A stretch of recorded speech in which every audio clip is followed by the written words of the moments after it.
irmãos? Amém. Vamos abrir as nossas Bíblias em 2 Coríntios. 2 Coríntios, capítulo 6. Vamos tentar concluir essa passagem na noite de hoje.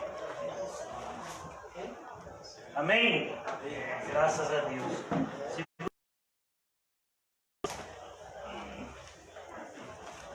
O título da nossa mensagem hoje, mais uma vez, nós vamos tratar desse tema, é a separação do crente em relação ao mundo.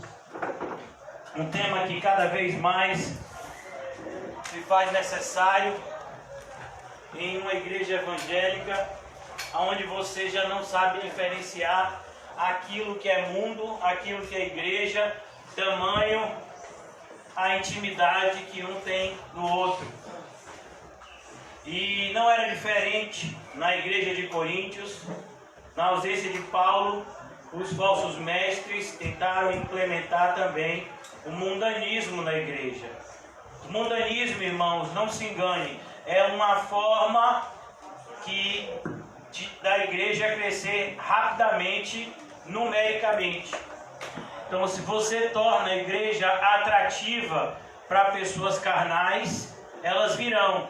É como, por exemplo, se você botar uma carne numa zona que tem muito tubarão no mar, o que você acha que vai acontecer com aquela carne? Já fizeram uma experiência uma vez, há muito tempo atrás, eu era ainda criança, no Globo Repórter, uma capivara atravessando um rio cheio de piranhas, e de repente você não via mais a capivara, você só via a alçada dela. Então assim também acontece nos dias de hoje, onde você vai ver igrejas abarrotadas de pessoas, igrejas suntuosas, igrejas luxuosas, igrejas para receberem milhares de pessoas sentadas, como é o caso daquela igreja que fica no Iguatemi, na frente do Iguatemi. Se eu não me engano, são 5 a 8 mil pessoas sentadas, né? Nos Estados Unidos, a mesma coisa, né? Nos Estados Unidos você vai ver igrejas que são do tamanho de um estádio de futebol. E isso tudo porque as pessoas, elas querem ouvir determinadas coisas que somente os falsos mestres estarão dispostos a dizer para elas. Uma das coisas que as pessoas mais querem ouvir é que elas podem aproveitar todas as delícias do mundo, ou melhor até, que se elas forem cheias do Espírito Santo, Deus dará para elas delícias do mundo e ela vai viver uma vida tranquila, sem nenhum tipo de preocupação aqui nessa terra. As pessoas querem ouvir isso. É muito fácil você dizer: irmão, você está com problema? Estou com problema. Então vem cá, bote a mão na cabeça e diga assim: problema, vai embora. 3 vezes. Pronto, agora seu problema foi embora. Você acha mesmo que seu problema foi embora? É sério. Mas tem um monte de gente que acha assim. Tem um monte de gente que acredita que se for determinado número de dias em uma reunião, ela vai alcançar o que ela pediu a Deus. Como se o Deus da Bíblia fosse um Deus que estivesse à venda. O apóstolo Paulo deixou bem claro para nós em Atos 17 que Deus não é servido por mãos humanas. Então um Deus desse, nada que eu ofereça para ele, do ponto de vista material, vai adiantar.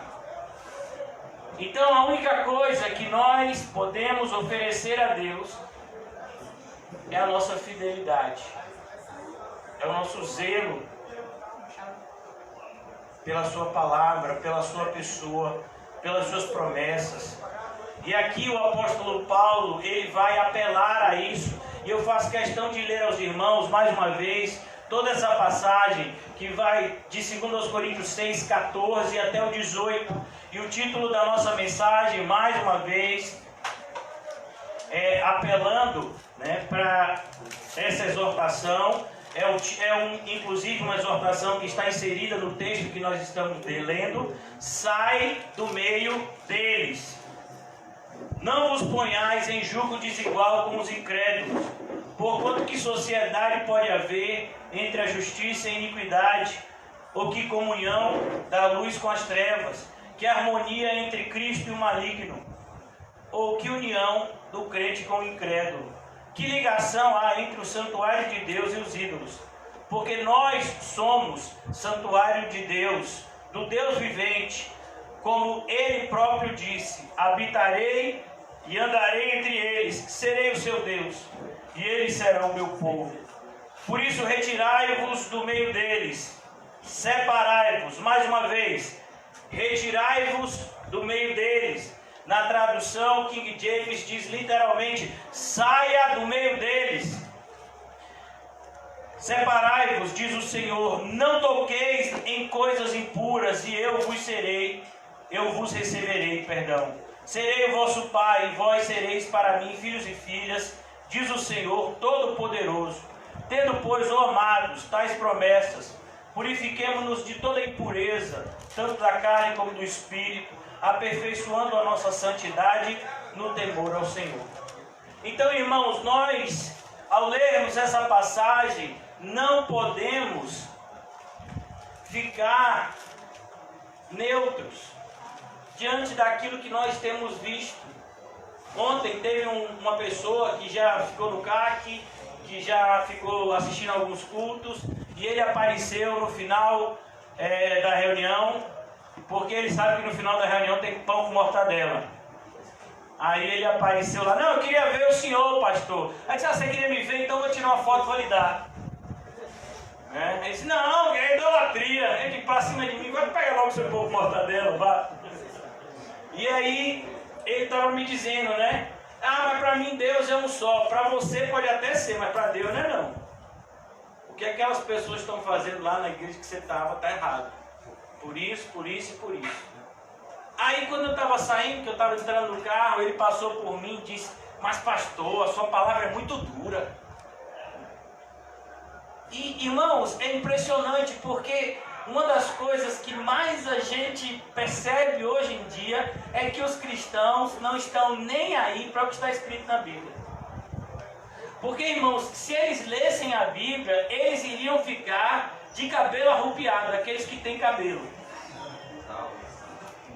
Porque a Bíblia, eu não consigo passar para os irmãos, por conta da minha imperfeição, toda a santidade que Deus exige do seu povo.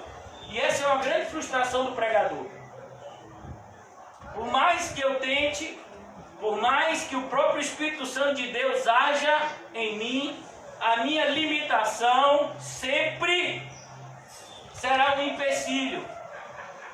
Então, muito mais duro do que a pregação de um pregador bíblico é o que está escrito nas Escrituras e o que o próprio Espírito testifica com o nosso Espírito, se nós formos filhos de Deus. Porque a gente vai ler lá no capítulo 12 de Hebreus que Deus, Ele ama os seus filhos, mas Ele ama não é passando a mão na cabeça, é açoitando eles quando eles estão errados. Então eu converso com determinadas pessoas e pergunto: esse comportamento seu está certo? Não, está errado. E você acha que Deus vai fazer o quê com você? Eu não sei. Ele é um Deus de misericórdia, de amor, eu acho, né? Não. É sério, irmão, que você não sabe? É sério que você não sabe o que Deus faz com os filhos que desobedecem? Se você não for filho, é pior ainda. Porque lá em Efésios diz: a ira de Deus permanece sobre os filhos da desobediência. Não se deixe levar por palavras persuasivas. Os falsos mestres, eles têm uma lábia bonita. E Paulo está dizendo: cuidado com essa lábia. Porque a ira de Deus permanece sobre os filhos da desobediência.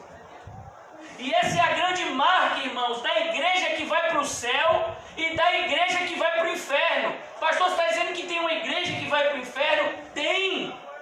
A igreja apóstata, a grande meretriz, aqueles que mas não eram de Deus. Quantos você acha que saíram do Egito com Moisés? Quantos entraram na terra prometida? 2. Deus matou toda uma geração no deserto, porque eles foram levar as coisas de Deus na brincadeira.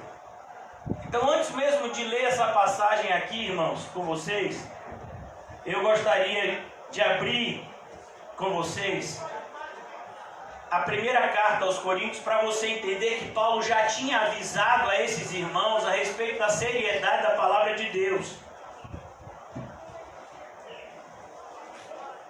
Versículo 1.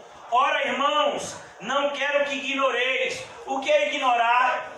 Não saber. Ele está dizendo, eu não quero que vocês deixem de saber disso. Que nossos pais estiveram todos sob a nuvem. E aqui o apóstolo Paulo faz uma conexão da igreja do Antigo Testamento com a igreja do Novo Testamento. Porque nós somos um só povo. Nós somos descendentes do descendente. Desde Abel até nós, há uma única igreja.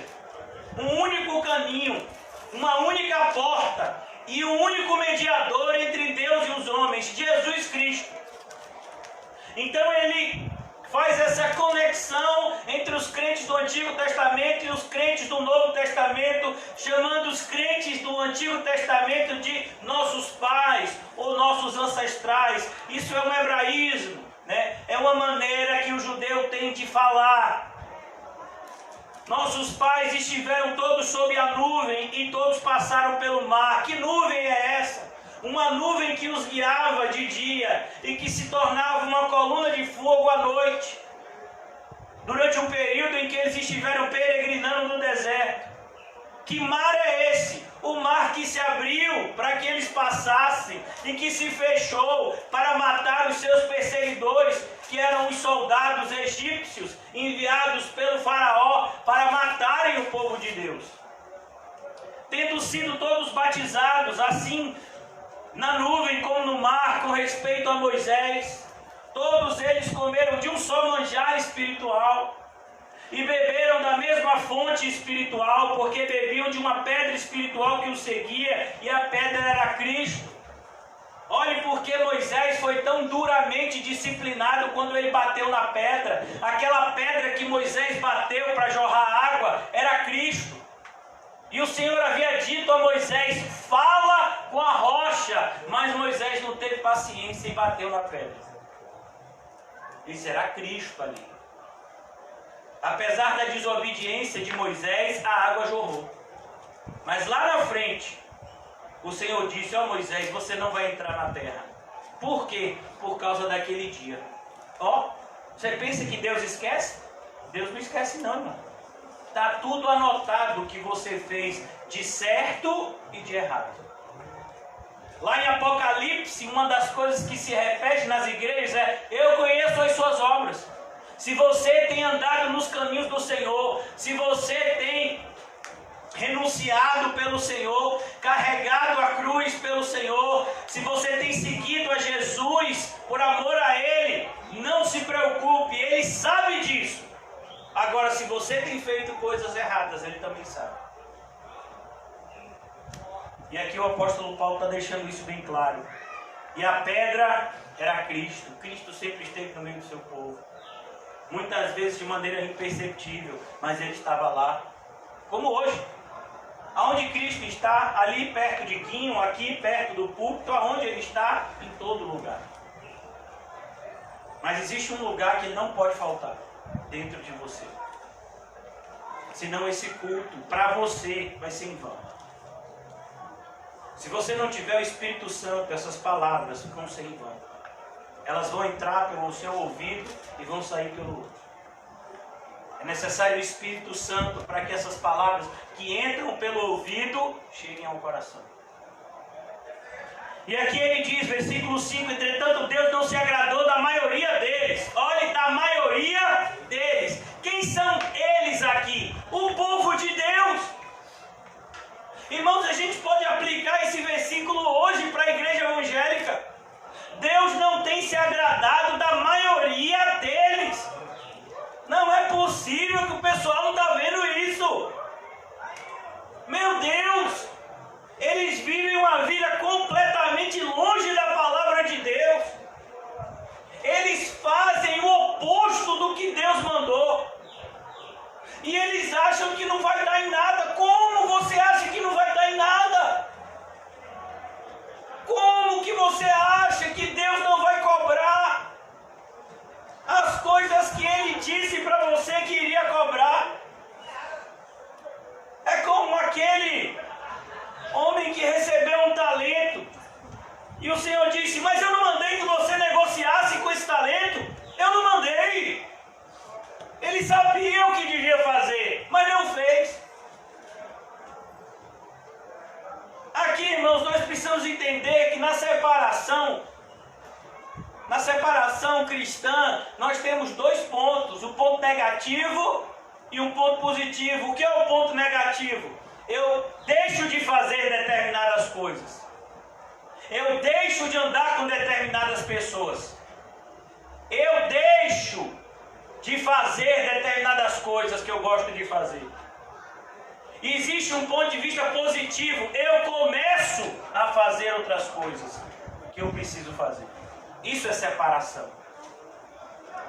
A separação é justamente a parte visível da nossa conversão. Talvez você diga, eu mudei, e talvez você esteja certo. Mas, irmão, se efetivamente você mudou, vai ter uma hora que eu vou ver a sua mudança. Ou qualquer outra pessoa que esteja próxima a você. Porque quando você muda de dentro para fora, é claro que a mudança começa dentro, mas ela tem que chegar do lado de fora. Porque Deus não faz nada pela metade. Até aquele ladrão da cruz que teve poucas horas com Jesus, a mudança dele foi perceptível para todos aqueles que estavam no Monte das Caveiras naquele momento. No início da crucificação de Jesus, às 9 horas da manhã, ele estava juntamente com outro ladrão dizendo, ó, solta-te e a nós também, se tu és mesmo o Filho de Deus. Mas nesse interregno, nesse intervalo de tempo, de 6 horas que o nosso Salvador ficou preso naquela cruz, por amor aos seus eleitos, por obediência ao seu Pai, aquele ladrão, ele mudou. Ele mudou de dentro para fora. E teve uma hora que a sua mudança interna, como um vulcão, entrou em erupção. E ele olhou para Jesus, o mesmo ladrão que junto com o outro estava dizendo, desce daí e ajuda-nos também a fugir. Ele olhou e disse para o amigo dele que estava lá crucificado com ele, do outro lado, Jesus estava no meio, ele disse, olhe, para de falar assim com ele, porque nós somos culpados. Não, mas há pouco tempo ele não estava dizendo isso. Há pouco tempo ele nem tinha tocado mais no assunto, o pecado dele não importava para ele. Ele simplesmente dizia, mestre, Jesus, salva-te a ti mesmo e salva nós. Mas ele, de repente, ele enxergou o seu pecado. Somos culpados, merecemos estar aqui nessa cruz. Não existe outro lugar para estarmos senão nessa cruz. Nós merecemos. Somos culpados dos crimes que fomos condenados, mas ele não. E ele falou primeiro isso com o colega dele. Depois ele olha para Jesus e diz, mestre, lembra-te de mim quando entrares no teu reino. Percebe, irmãos, se há uma transformação interna, tem que ter uma transformação externa. Pessoas que dizem, ninguém pode me julgar, só Deus sabe o que está no meu coração. Eu sei, meu filho, Deus sabe no seu coração, mas é o mesmo Deus que disse que Ele não acende uma lamparina para colocar embaixo da mesa, mas Ele acende uma lamparina para colocar no velador, que fica no ponto mais alto da casa. Cadê a luz que você devia estar brilhando? Cadê?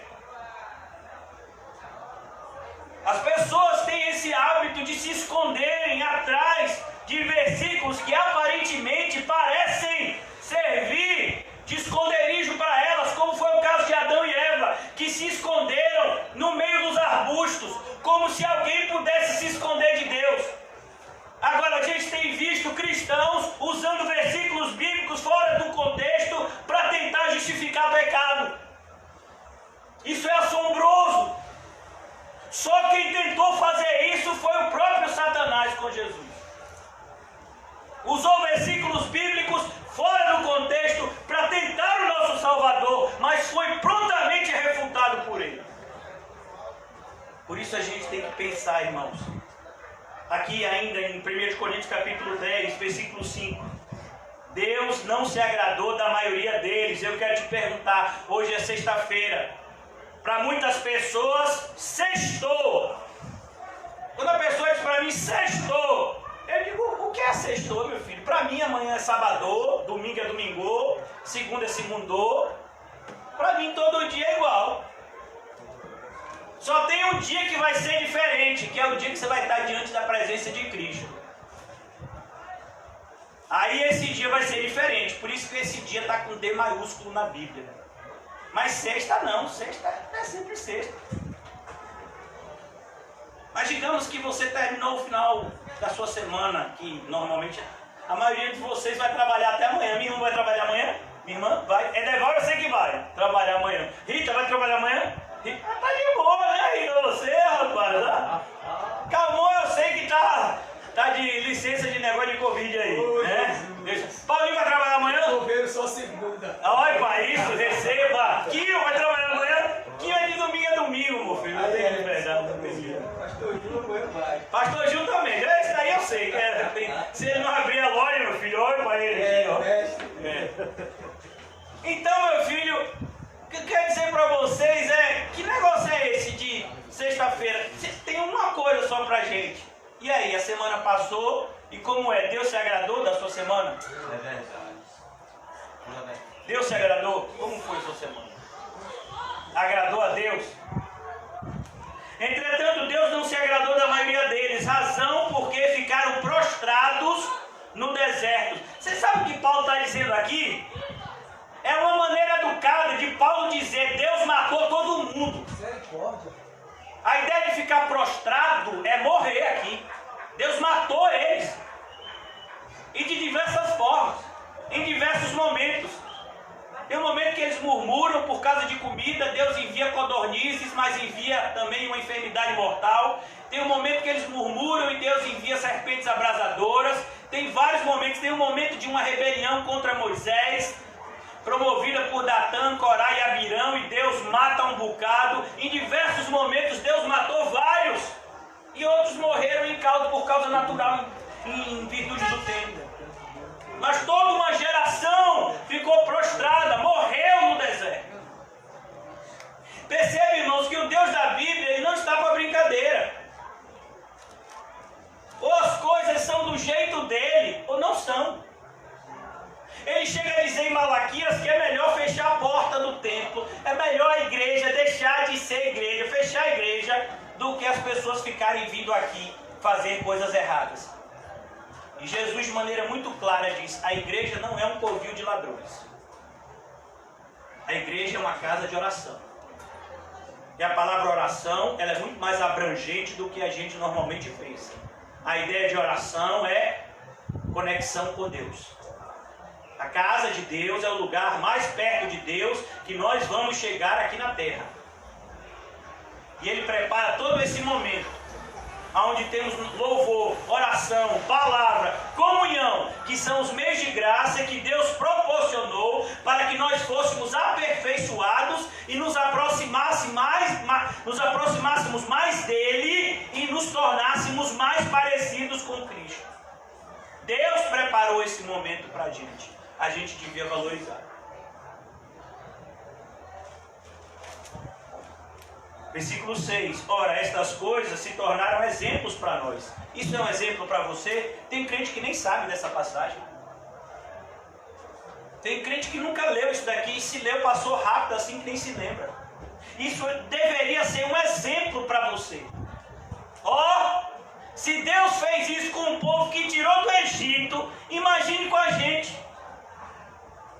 Que Ele enviou Cristo para morrer pelos nossos pecados. Cristo já veio, já entregou a boa notícia para nós, que é o Evangelho. E a gente vai insistir em pecar. A gente vai insistir em abraçar um mundo que a gente sabe que é corrupto. O mundo não é só corrupto, ele é corruptor. Ele corrompe aqueles que se aproximam dele. Ora, estas coisas se tornaram exemplos para nós. a fim de que não cobicemos as coisas más. O que são as coisas más? São as coisas boas para a carne. As coisas más, irmãos, aqui não é veneno não. As coisas más aqui é luxo, fama, poder, tudo que o mundo deseja, sucesso. A Bíblia chama isso de coisas más. Violência, tudo aquilo que o mundo valoriza. Se você é uma pessoa boa de briga, a probabilidade de você se tornar um milionário é muito grande. É só você se inscrever no UFC. Tem uma baiana, inclusive, que é campeã mundial em 2 modalidades. Pronto, meu filho, ó, é só você ser bom de briga. Se inscreve no UFC e fica milionário. Você tem lábia? Então você vai para a área política. Primeiro vereador, depois deputado, depois prefeito e aí vai. Você quer ficar rico? Então você abre uma empresa, começa a sonegar impostos, começa a comprar carga roubada e rapidamente você vai ser como esses. Todos esses empresários famosos começaram assim. Todos eles. Sabe esse pessoal, dono de supermercado famoso hoje? Eu não vou dizer o nome. Eles começaram comprando carga roubada, sonegando imposto, deixando de recolher as cargas trabalhistas. E aí foram juntando aquele dinheiro para crescer mais. É assim que acontece, irmão. Toda a nossa legislação, e quem está falando isso é uma pessoa que já estudou direito. Eu já estudei direito, já fiz especialização. Toda a nossa legislação foi feita para privilegiar os ricos e para pesar sobre os pobres. Você pega casos como a pessoa que roubou uma laranja ou uma galinha que está 2 anos preso. E você pega esse rapaz aí do Queiroz com a esposa, que porque é amigo de Bolsonaro, é o único caso de uma pessoa fugida receber habeas corpus. Você sabia que não pode dar habeas corpus com uma pessoa que está foragida? A pessoa tem que se apresentar à justiça. Mas ela estava foragida. Quem estava preso era o marido dela. Mas a negociada deles é: se prender minha mulher, eu denuncio vocês tudo. Aí eles conseguiram um habeas corpus do nada aí. E eles estão aí em prisão domiciliar. Sendo que se você roubar uma galinha, você fica 2 anos preso. Esse é o mundo. Essa é a legislação do Brasil, irmão. Se você dever R$1 bilhão em impostos, você tem a probabilidade de negociar muito mais do que se você dever R$1.000 de imposto. Você sabia disso? A maioria dessas empresas aí bilionárias não paga 1 centavo de imposto. Espera ficar bem grandão, aí chega no governo e diz assim: ó, eu vou começar a pagar de pouquinho. E nunca paga nada. Por que vocês acham que eles são ricos assim? E quando está começando a pegar alguma coisa, sabe o que ele faz? Decreta falência nessa empresa e abre outra. Esse é o Brasil. Esse é o mundo. Então, irmãos, o que a gente tem visto, sabe o que assusta a gente é que os crentes são dessa forma. Tem um escândalo com determinado pastor, o que é que ele faz? Sai dessa igreja e vai para outra. Tem um escândalo com determinado crente numa igreja, o que é que ele faz? Sai dessa igreja e vai para outra. Como se Deus não estivesse vendo. Como se Ele não fosse o juiz de tudo. Ora, estas coisas se tornaram exemplos para nós. Deveriam ser. A fim de que não cobicemos as coisas más como eles cobiçaram. O que foi que eles cobiçaram? As coisas dos povos da terra. Todo mundo aqui age dessa forma, a gente também tem que agir.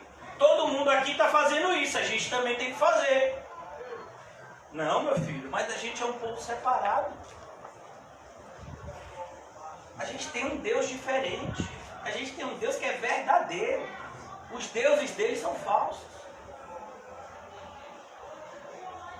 Não vos façais, pois, idólatras, como alguns deles, porquanto está escrito: o povo assentou-se para comer e beber, e levantou-se para divertir. A heresia é agradável.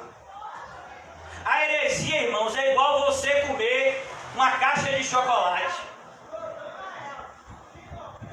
Ela vai te dar muito prazer, mas vai chegar uma hora que ela vai cobrar. Todo dia você comer uma caixa de chocolate. Todo dia você comer uma caixa de chocolate. Vai chegar uma hora que você vai contrair diabetes. Ah, mas ninguém tinha me falado isso. Ninguém tinha me dito que ia ter problema. Como assim? Você achava que ia ter uma alimentação assim que nunca ia gerar nada? As pessoas agem, irmãos, dessa forma. Agredindo a Deus, achando que Deus não vai revidar. E muitas vezes, quando Deus desce com juízo e justiça, as pessoas ainda dizem que Deus é mau. Meu filho, Deus está suportando. Deus está suportando essa malignidade do mundo. Sabe qual é a grande preocupação dos baianos hoje em dia, principalmente de quem mora aqui em Salvador? Ah, vai mudar a data do carnaval. Olha a preocupação das pessoas. Porque o prefeito disse que o carnaval já não vai ser mais aí no começo do ano. Estão querendo botar o carnaval para o meio do ano, mas aí o pessoal que ganha dinheiro com festa junina já viu que esse negócio aí vai atrapalhar a gente, como é que vai ser? Nem acabou a pandemia, nem chegou a vacina, e o pessoal está preocupado com o quê? Beber, comer e se divertir.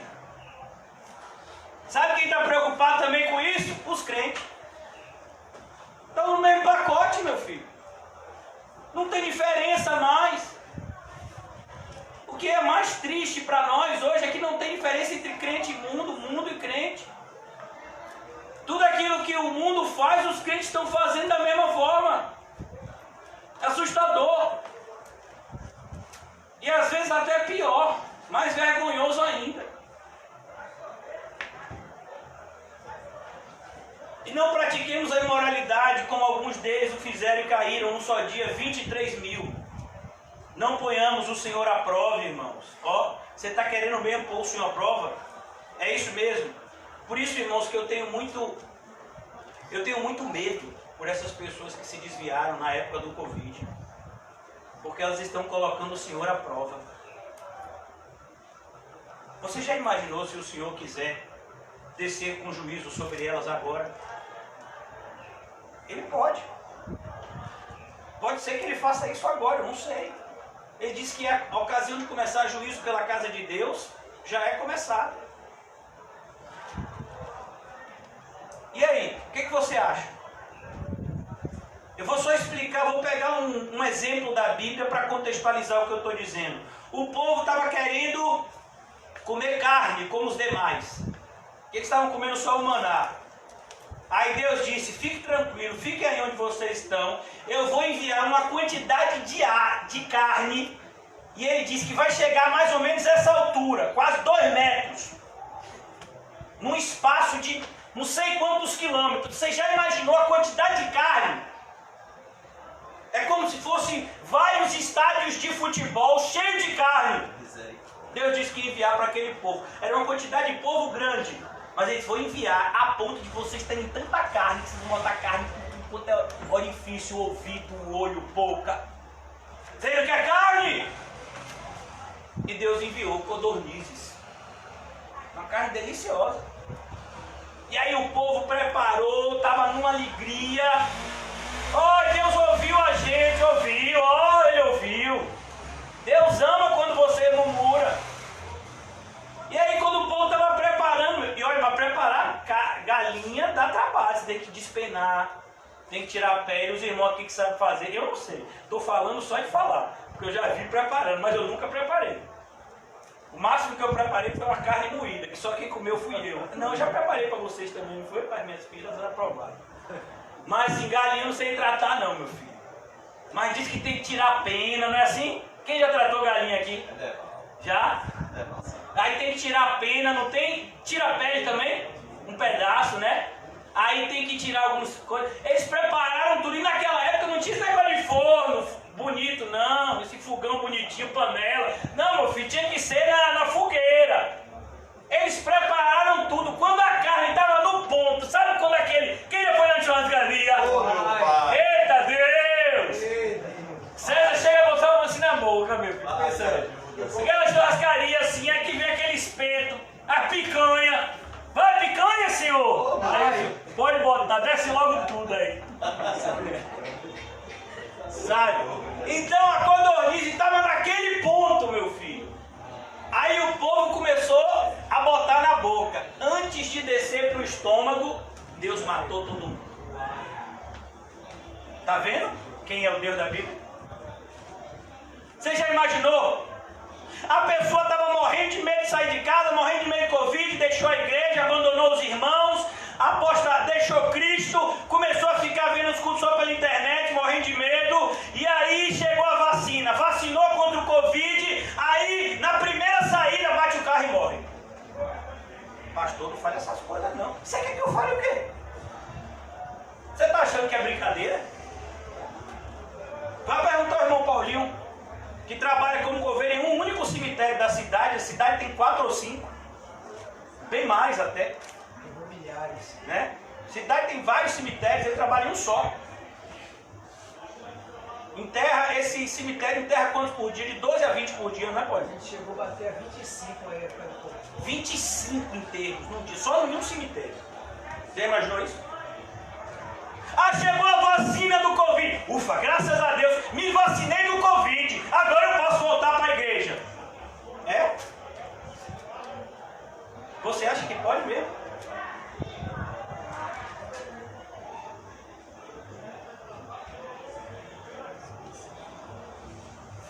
É isso que o Senhor, é isso que Paulo está dizendo aqui, irmãos.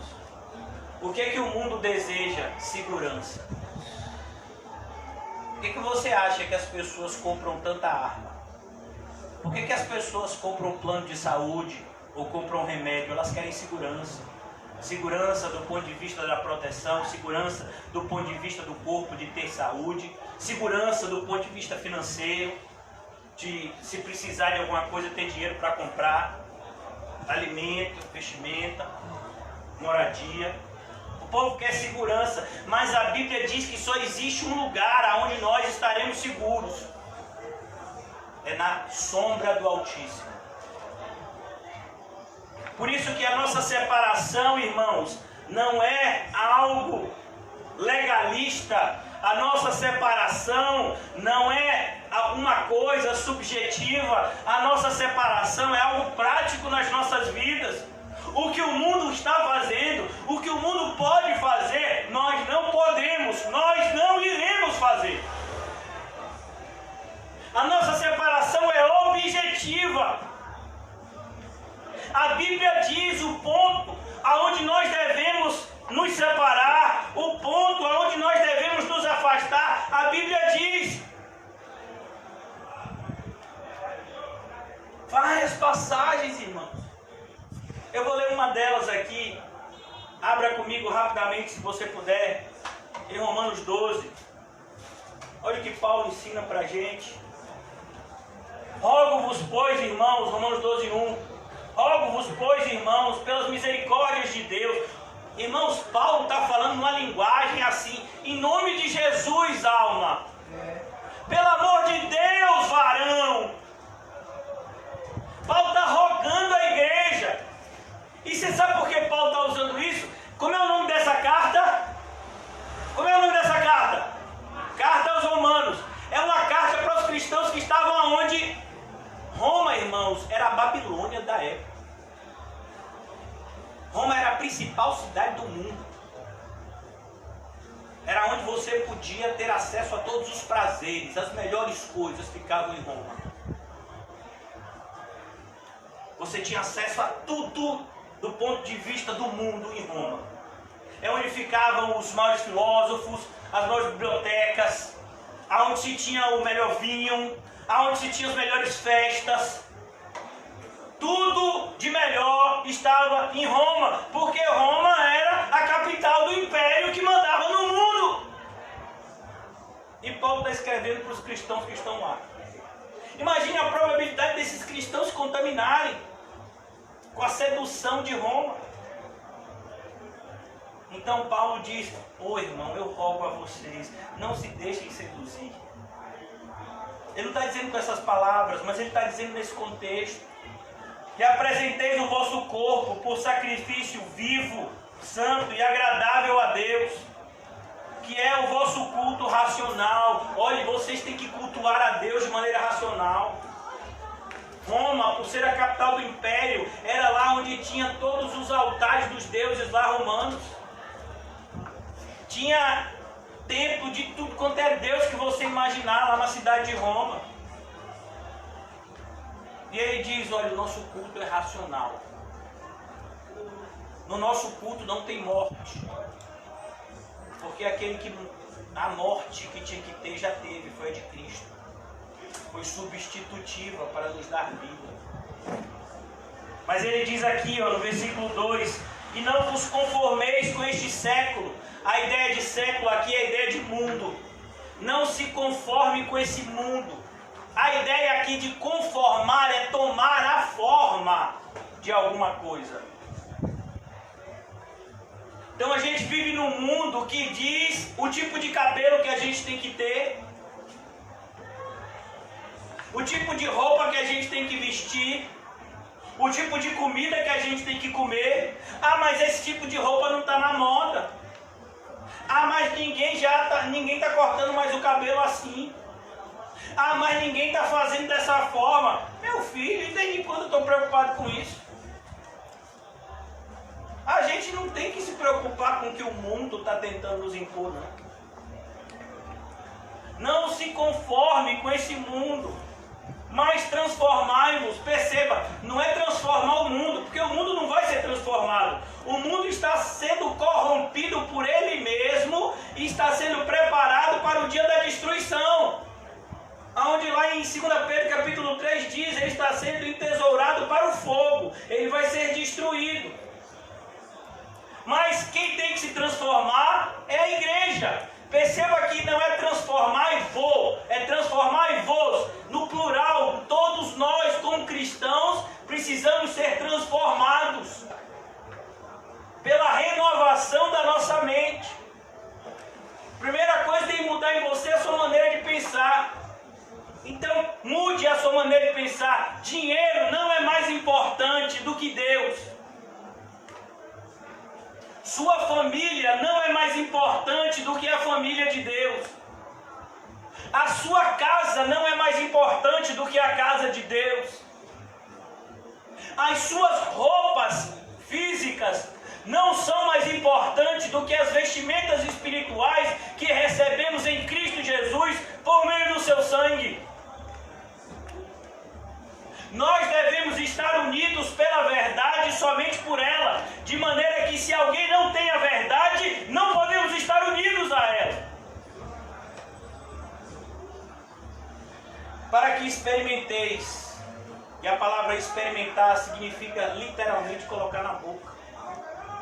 É possível experimentar uma atmosfera espiritual que muitas vezes eu e você nunca experimentamos por conta das prisões que esse mundo tem nos imposto.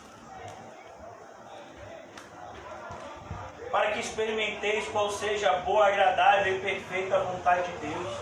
A vontade de Deus é boa, perfeita e agradável. Se não está sendo na sua vida, a culpa não é de Deus, a culpa é nossa, porque a nossa mente não foi transformada ainda. Sabe, irmãos, é importante a gente perceber o que faz bem e o que não faz bem.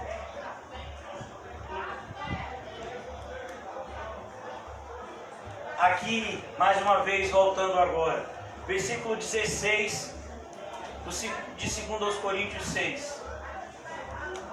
Que ligação há entre o santuário de Deus e os ídolos? Me diga aí. Como é que a gente pode se unir com as igrejas evangélicas de hoje? Idólatras.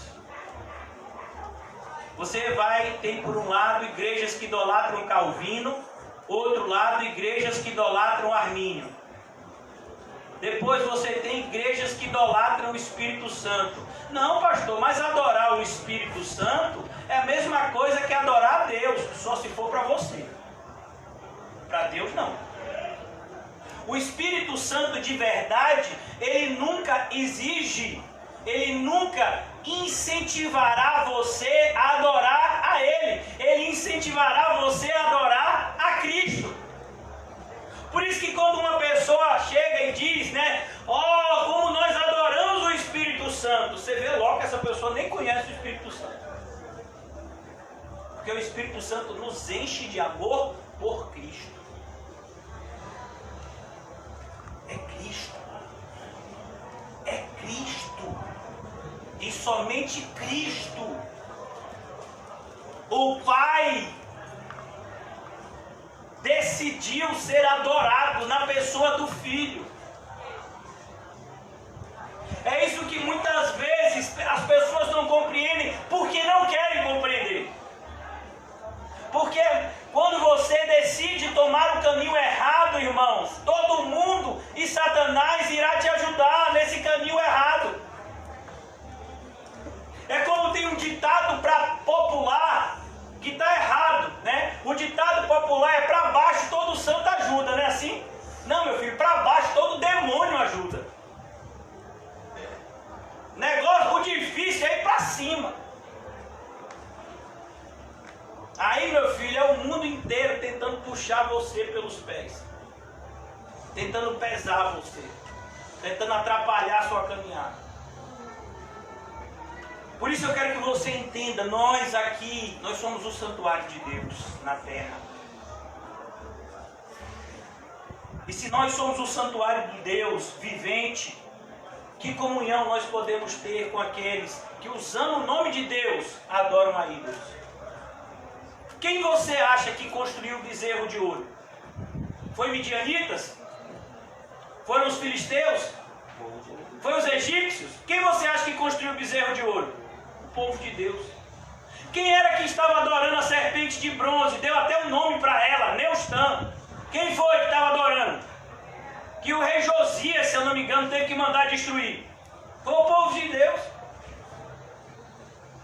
Olha a facilidade com que as pessoas na igreja têm de idolatrarem determinadas pessoas e coisas. Por exemplo, tem gente que diz, eu não vou sair nesse período de coronavírus, porque se eu sair, contrair o coronavírus e voltar e passar para alguém da minha família, eu nunca me perdoaria.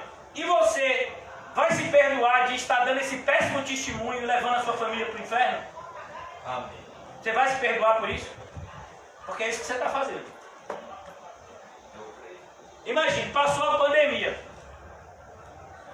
Aí a sua família volta para os afazeres normais.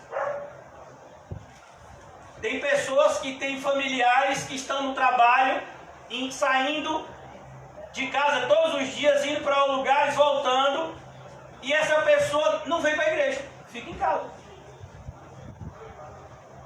Por quê? Eu não estou falando nem da nossa congregação, irmão, porque nossa congregação sempre foi pequena. Eu estou falando do movimento evangélico como um todo. O movimento evangélico, irmãos, tem envergonhado o nome de Jesus como nunca antes aconteceu na história da igreja.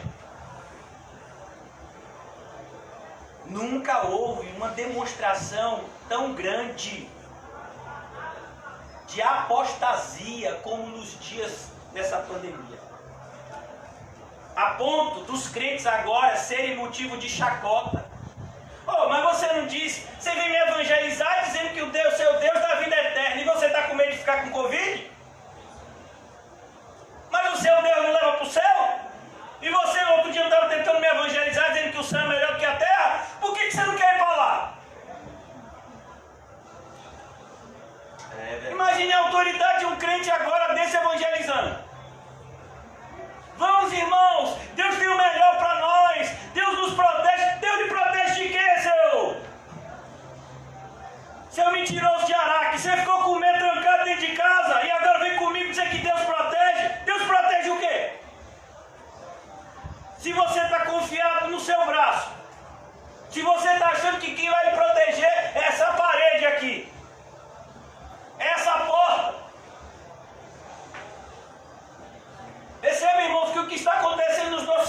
dias, embora muitas pessoas não percebam, é um grande escândalo.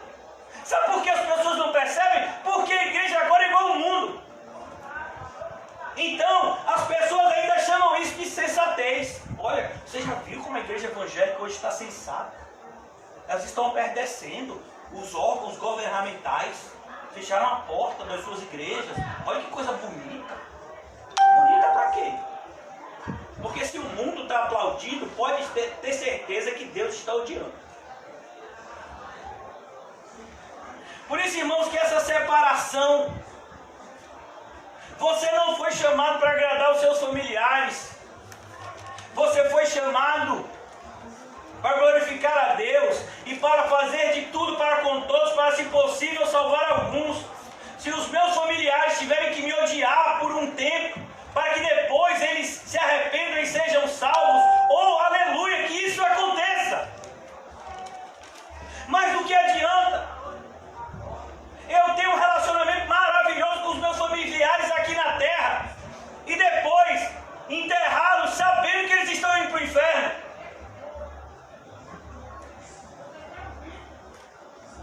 Porque, irmãos, todo aquele que crê no Senhor Jesus será salvo, e quem não crê já está condenado. Eu creio Mas como você sabe que ele não acreditava no Senhor Jesus? Porque ele não guardava os seus mandamentos. Está escrito: aquele que crê em mim guarda os meus mandamentos. Então você está me dizendo que uma pessoa pode crer em Jesus sem guardar os mandamentos dele? Você está dizendo então para mim que Jesus é mentiroso? Então, irmãos, é importante a gente se posicionar. Você vai ter que se afastar de pessoas e vai ter que se aproximar de outras. É o que a gente faz nos cultos. Ainda que isso doa, porque vai doer. Mas é uma dor boa. É como a dor de quem extraiu um dente que estava inflamado. Quem já passou por essa experiência? O dente está ali inflamado. E aí vira e mexe, ele dói, né? E aí você fica postergando a cirurgia, igual a mim. Já estou para arrancar o siso, já tem uns 5 anos. Aí vira e mexe. Mas aí chega o dia que você diz: rapaz, vai chegar o fim, igual José. José é crente. Toma logo a atitude. E disse: eu vou logo no mais carniceiro que tiver. No dentista mais carniceiro que tiver, porque eu sou crente. Aí foi lá na Jona Angélica, Avenida 7, sei lá, foi aonde foi? Avenida 7, não marcou horário, chegou chegando, de peito aberto, não orou, não fez nada. Mandaram um açougueiro. E Deus é comigo, varão. Pode. E você tem preferência de algum? Qualquer um, manda ele. Pode arrancar. Ali o diabo falou, agora pega. Mas assim, por mais que tenha doído, passou. Até hoje o povo está aqui. É isso. Mas o dente não está doendo. Quando você arranca o problema deixa de existir. Não é assim? É como Jesus quando diz: é a tua mão que está te fazendo pecar? Corta ela. Por quê? Ontem eu estava... Olha, irmãos, talvez vocês tenham risada, mas seu Edson é um presente de Deus. É a nossa responsabilidade aproximá-lo de Cristo. A mentezinha dele está um pouquinho perdida. Glória a Deus. Mas que o Senhor nos conceda sabedoria para ensiná-lo o caminho certo. Ele estava mostrando o dedo dele que foi cortado porque gangrenou, ele estava correndo risco de perder a mão. Aí cortaram só um pedacinho do dedo no hospital quando ele foi internado. Aí ele virou para mim esses dias, que ele sempre aparece, né? Quando eu estou conversando com o José, ele sempre aparece. Aí ele virou para mim: tô sentindo mais nada, pastor, daquele jeito. Ele tem na boca só 2 dentes, é um para doer e outro para mastigar. Eu perguntei 2 vezes: você quer botar chapa? Você quer botar? Não, pastor, tá bom, tá tudo ótimo aqui. Eu disse: amém, meu filho. Eu estou aprendendo a viver contente em toda e qualquer situação, né? Mas várias vezes eu já perguntei a ele se ele queria, né, botar a chapa. Ele disse que não quer, não. E aí ele me mostrou lá o pedacinho do dedo, cortou mais ou menos aqui nessa altura. Aí disse: não dói mais. Aí mostra o cotoquinho. Não dói mais. Depois que tirou, ficou bom. É na sua vida, irmão. quem sabe não seja só um cotoquinho. Quem dera. Mas se você deixar isso crescer, meu filho, aí o negócio vai complicar. Quantas vezes, irmãos, quantas vezes a gente piora o problema? Uma das coisas que você aprende um pouco assim, até por experiência na área médica, é que quanto antes você começar o tratamento de qualquer enfermidade, a probabilidade de você ficar bom e ficar bom rápido é muito maior. Se você descobre uma infecção logo no começo, a probabilidade de você não ter dores e ficar bom é muito maior. Quando você descobre um câncer logo no começo, a probabilidade de você ficar bom é muito maior.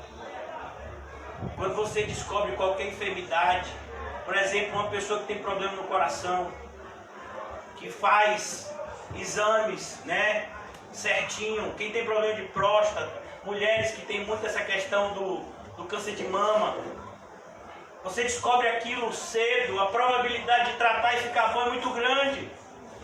Mas se você fica postergando aquilo, querendo criar uma realidade paralela, não, eu estou bom, está tudo bem, não vai acontecer nada, você está se auto-sabotando.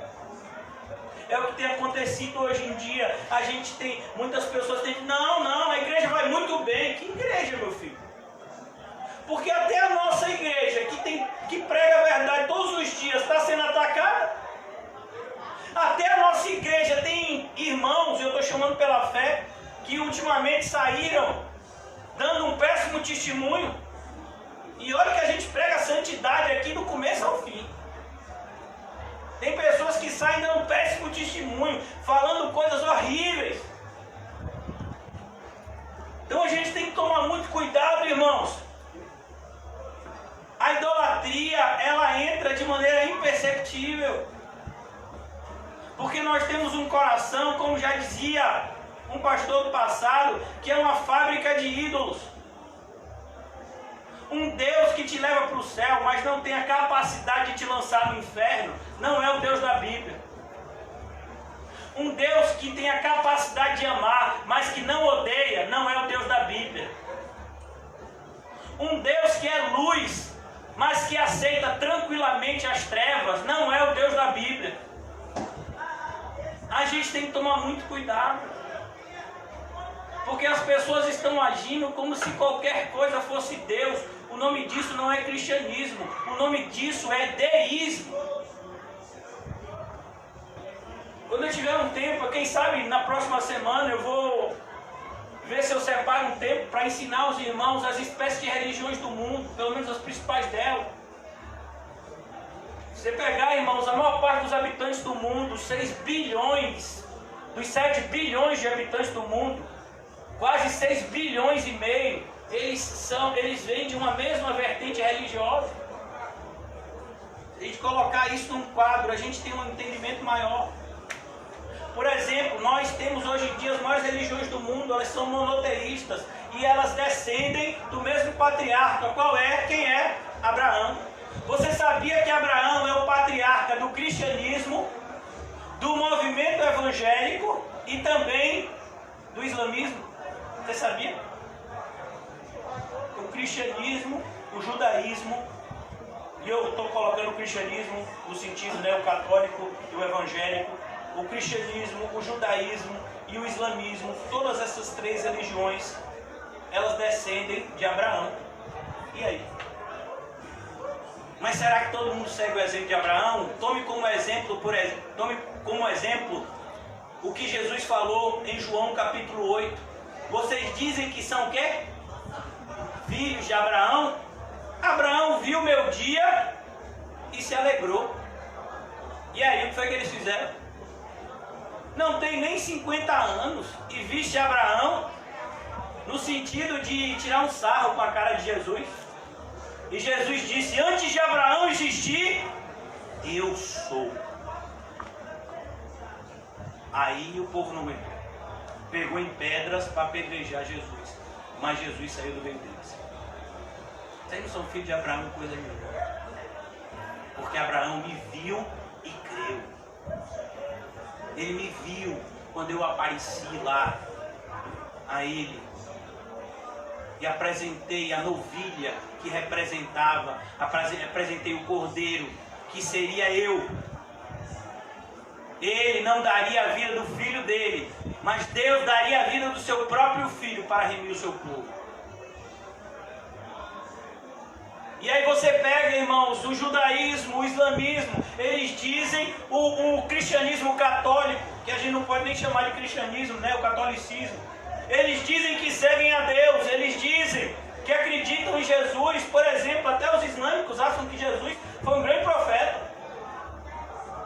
Dos grandes profetas do islamismo, Jesus é um deles. O último e maior para eles é Maomé. Mas Jesus também foi um grande profeta para o islamismo. Para os judeus, Jesus foi o quê? Um falso mestre. Para a igreja católica, Jesus é apenas um dos salvadores. Porque se você pedir a mãe, o filho ajuda. É mesmo? Onde é que está isso na Bíblia? Na Bíblia não está, mas está em alguma encíclica papal. Inclusive isso está referendado por meio da segunda oração mais famosa dos católicos, que é a Ave Maria. Eu diria até que é a mais famosa, porque a Ave Maria é que eles mais rezam, mais até do que o Pai Nosso. A Ave Maria tem até um horário, sabe qual é? 6 horas da tarde, é a hora da Ave Maria. Eu sempre estudei em colégio de freira. Meu pai tinha que me buscar todo dia 5 horas, só chegava 7. Aí essa Ave Maria me dá uma tristeza, que me lembra eu com a carinha assim, toda murchosa, esperando meu pai me buscar na escola. Né? Por isso que eu não chego atrasado para buscar minhas filhas, porque eu sou de quando eu era pequeno, me traumatizei. E aí, Ave Maria, cheia de graça, o Senhor é convosco, bendito sois vós entre as mulheres, bendito é o fruto do teu ventre, Jesus. Onde é que está isso? Na Bíblia, em Lucas. Mas a segunda parte da Ave Maria, onde é que está? Na Bíblia do diabo. Santa Maria, Mãe de Deus. Como é a história, meu filho? Mãe de Deus?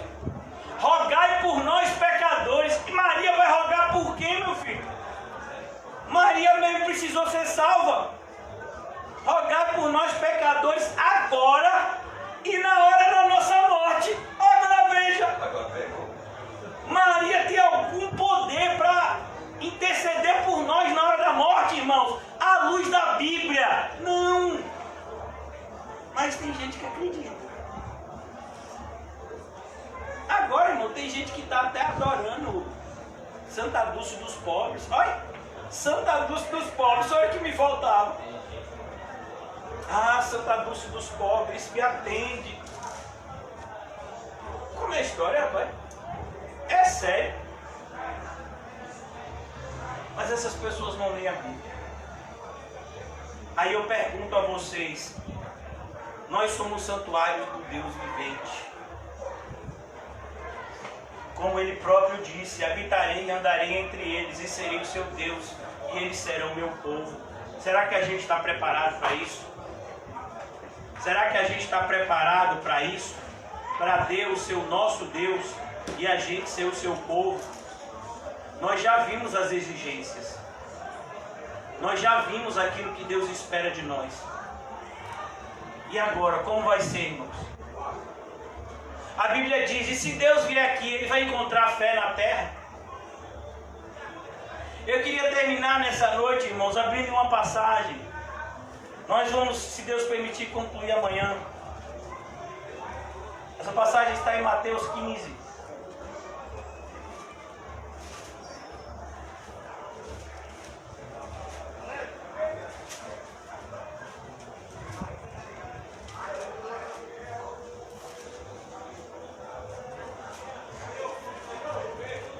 Mateus 15, 14.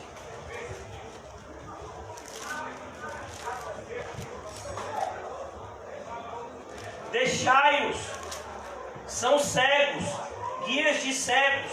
Ora, se um cego guiar outro cego, cairão ambos no barranco. Você entendeu, irmãos? O que Jesus está falando aqui? Jesus está falando da liderança religiosa da sua época. Imagine da nossa hoje em dia. Porque os fariseus, irmãos, estão na frente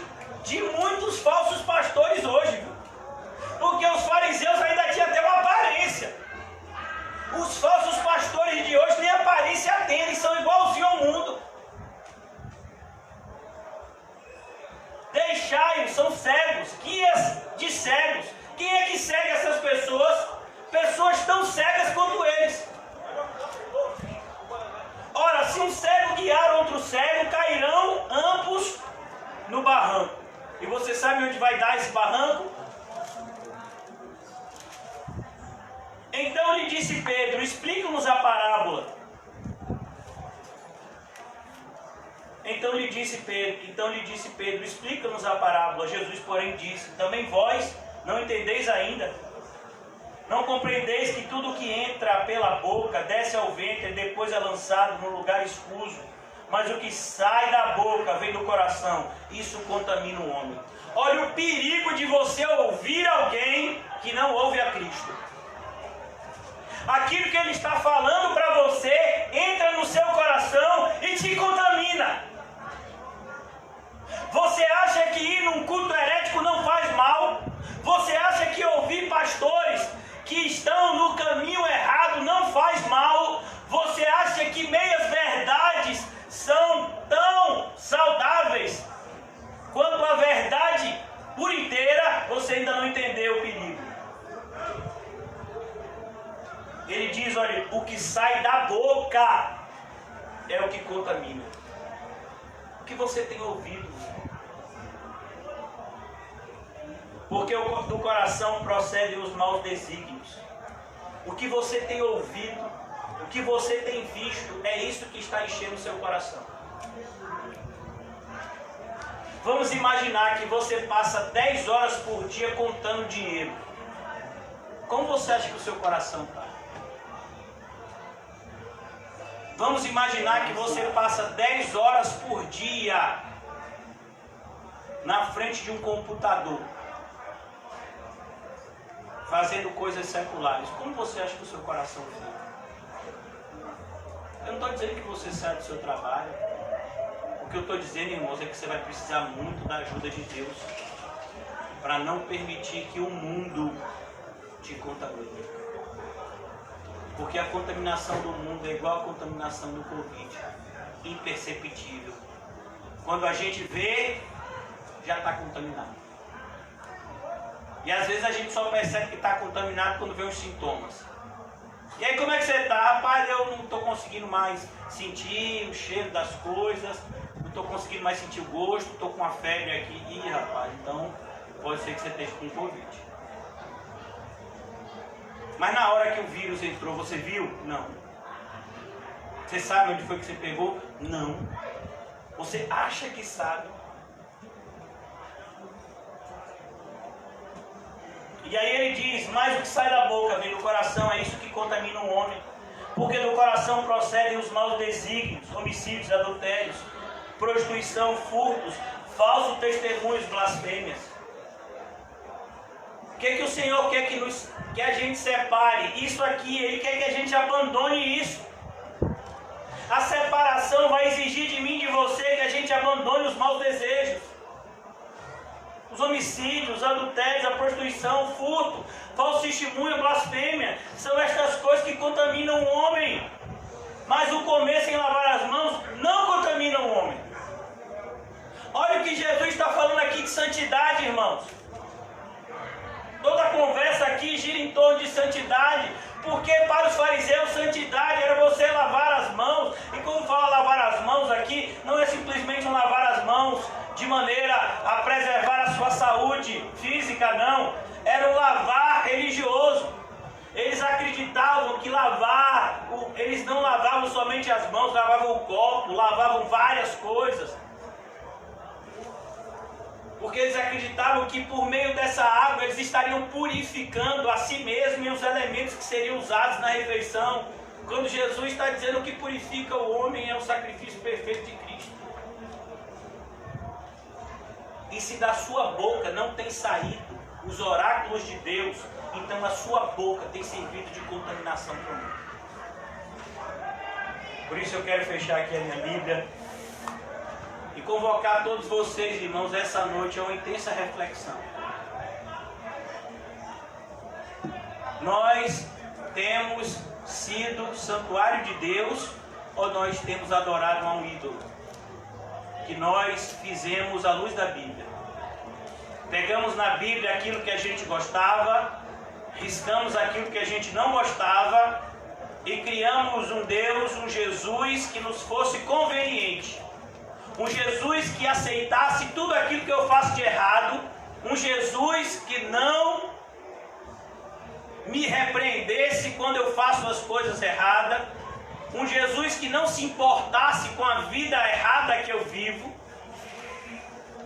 Esse não é o Jesus da Bíblia, irmão. Um Jesus que trata igual aqueles irmãos que se afadigam no ministério e aqueles que não querem nada com a obra de Deus. Esse não é o Jesus da Bíblia. Que o Senhor nos ajude a enxergar a verdade e a viver por meio dela. Ó Pai, nós oramos nessa noite pedindo iluminação, Senhor.